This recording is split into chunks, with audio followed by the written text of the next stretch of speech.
kalau yang sebelumnya ini perbedaan ya, kita ngomongin di masa persiapan ini dibandingkan pilkada yang sebelumnya, apa yang menjadi sorotan atau yang benar-benar fokusnya nih, melihat kan pasti ada perkembangan perbedaan zaman begitu. Apa Kak Astri? Kalau dalam tahapan pilkada, kalau kita bicara tahapan, pastinya jauh berbeda dibandingkan 5 tahun yang lalu. Bukan 5 tahun sih, lebih tepatnya kayak hampir 6 tahun lebih ya. 6 tahun karena kan 2017. Ada masa pejabat ya. Ya, terakhir kan kita 2017 ya pilkada di Jakarta. 7 tahun. Nah, pada saat itu tahapannya itu masanya lebih panjang daripada sekarang. Kalau kita yang sekarang itu efektif kurang dari 1 tahun. Jadi setelah kita kemarin melaksanakan pemilu, langsung saat ini juga secara serentak tahun ini juga kita melaksanakan pilkada gitu. Artinya kalau kepotong dengan pemilu kemarin, kita paling ya cuma 7-8 bulan lah. Fokus kerjanya 7-8 bulan itu ya. Iya, untuk pilkada tahapan pilkada ini.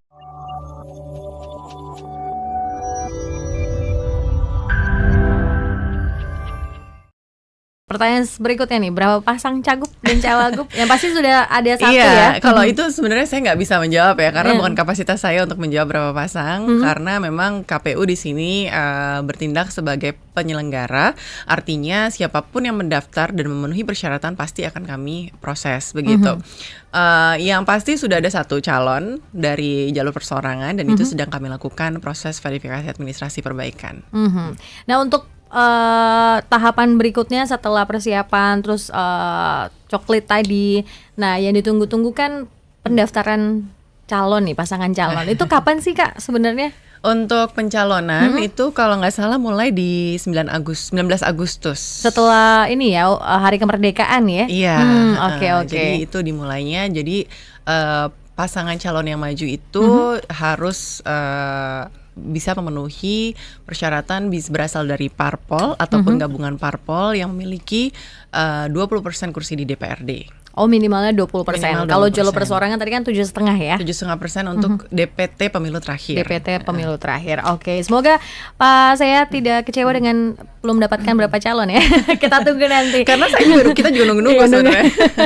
Tapi apakah lebih dari 5? Kalau yang sebelumnya ini perbedaan ya, kita ngomongin di masa persiapan ini dibandingkan pilkada yang sebelumnya, apa yang menjadi sorotan atau yang benar-benar fokusnya nih, melihat kan pasti ada perkembangan perbedaan zaman begitu. Apa Kak Astri?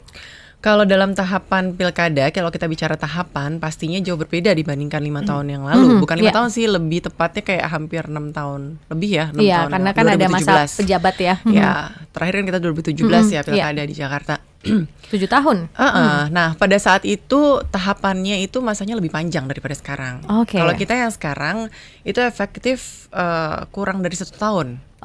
Jadi setelah kita kemarin melaksanakan pemilu, langsung saat ini juga secara serentak tahun ini juga kita melaksanakan pilkada gitu. Artinya kalau kepotong dengan pemilu kemarin, kita paling ya cuma 7-8 bulan lah. Fokus kerjanya 7-8 bulan itu ya. Iya, untuk pilkada tahapan pilkada ini. Namun kan yang berbeda kan memang DKI Jakarta dengan daerah yang lain adalah kita itu dimungkinkan untuk 2 putaran.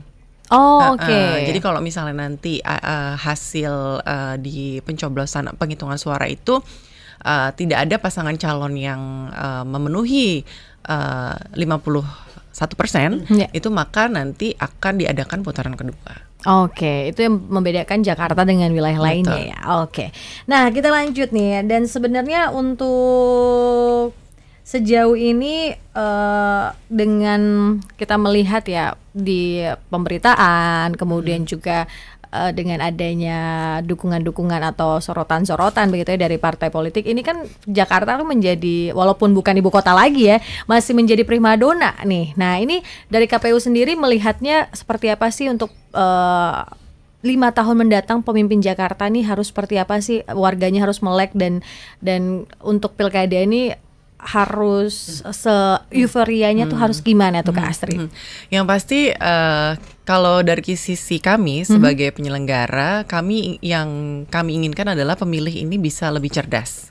Artinya mereka itu memilih bukan hanya berdasarkan ikut-ikutan atau terpengaruh ajakan-ajakan yang cuma sesaat, atau mungkin malah termakan isu-isu yang tidak benar begitu. Jadi kami menginginkan di pilkada tahun ini gitu, masyarakat DKI Jakarta lebih kuat gitu menghadapi hal-hal tersebut gitu, sehingga menjadi pemilih yang lebih cerdas karena mereka bisa menentukan pilihan mereka berdasarkan misalnya visi misi dari pasangan calon yang mereka cermati, kemudian apa relevansinya dengan kehidupan mereka dan apa mungkin ekspektasi mereka terhadap pemimpin 5 tahun ke depan ini bisa terpenuhi begitu. Jadi bukan cuma sekedar yang tadi saya sebutkan gitu. Jadi harapan kami seperti itu sih.